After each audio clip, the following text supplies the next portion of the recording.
अब मैं आपको ज़रा थोड़ा सा इस current x dividend share price का कॉन्सेप्ट समझाता हूँ ताकि आपको कुछ चीज़ें समझ में और आप बात इसको समझें। देखें, जो एक कंपनी की शेयर प्राइस होती है ना, वो शेयर प्राइस दो तरह की होती है। One of them is considered to be ex dividend share price and the other one of them is considered to be cum dividend share price. Ex dividend जो शेयर प्राइस होती है वो क्या होती है,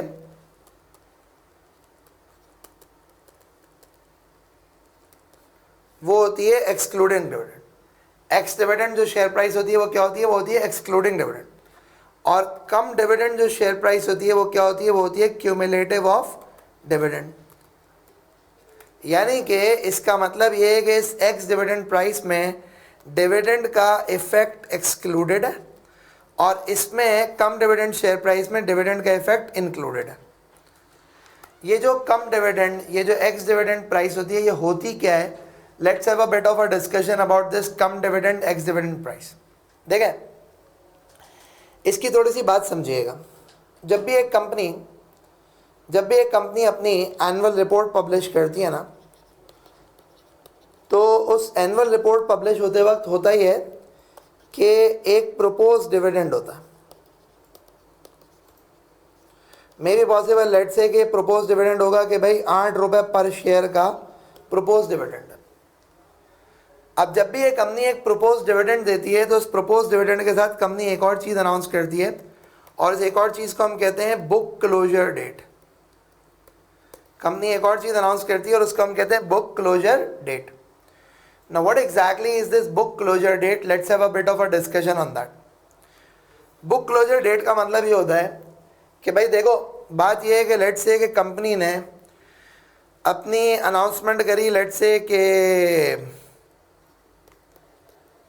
21 जनवरी को कंपनी ने अपनी अनाउंसमेंट करी एनुअल रिजल्ट्स की और उसमें प्रपोज डिविडेंड भी अनाउंस किया।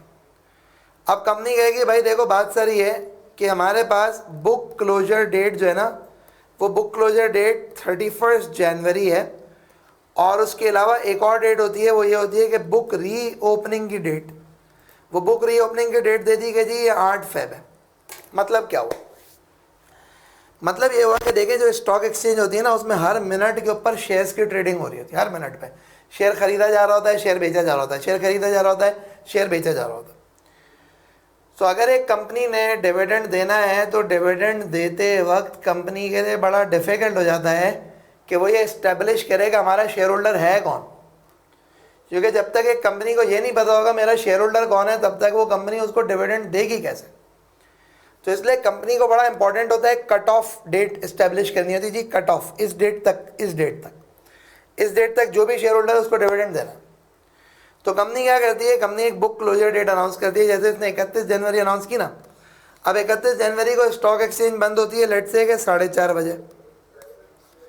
तो अगर 4:30 बजे या 4 बजे स्टॉक एक्सचेंज बंद होती है तो 31 जनवरी को क्या होगा? 31 जनवरी को होगा कुछ तरीके से कि 4 बजे को कंपनी की बुक्स क्लोज हो जाएंगी। बुक्स क्लोज होने का मतलब ये है कि अब किसी भी नए शेयर होल्डर का नाम as a share holder register नहीं होगा। अब किसी भी नए कंधे का नाम as a share holder register नहीं होगा। यानी आज तक जो शेयर होल्डर है वो है, इसके बाद कोई शेयर होल्डर नहीं। फिर क्या होगा? इस दौरान जो भी बंदा कंपनी का शेयर खरीदता रहे बेचता रहे, इस दौरान जो भी बंदा कंपनी का शेयर खरीदता रहे बेचता रहे, उसका नाम कंपनी की बुक्स में एज अ शेयर होल्डर नहीं रजिस्टर होगा during this time period, because किताबें क्लोज हैं। इस टाइम पीरियड तक कंपनी जो ना अपने डिविडेंड की डिसबर्समेंट प्लान आउट कर चुकी होगी। 8 फरवरी को जो भी शेयर ट्रांसफर होगा वो होगा। अच्छा, अब क्या होगा? अब देखो, बात सुनो। आज 21 जनवरी को जब कंपनी ने अनाउंसमेंट करी तो कंपनी का शेयर था 100 रुपये का। जैसे ही 8 रुपये की अनाउंसमेंट करी, प्रैक्टिकली कंपनी का शेयर आज हो जाएगा 108 रुपये का। ये जो 108 रुपये का शेयर हो गया, ये जो प्राइस कहलाएगी, ये प्राइस कहलाएगी कम डिविडेंड। क्या अब इस प्राइस में डिविडेंड का इफेक्ट आ गया कि हर वो बंदा जो शेयर लेगा उसको शेयर के साथ डिविडेंड भी मिलेगा? ये प्राइस कहलाएगी कम डिविडेंड प्राइस। क्या कहलाएगी? कम डिविडेंड प्राइस।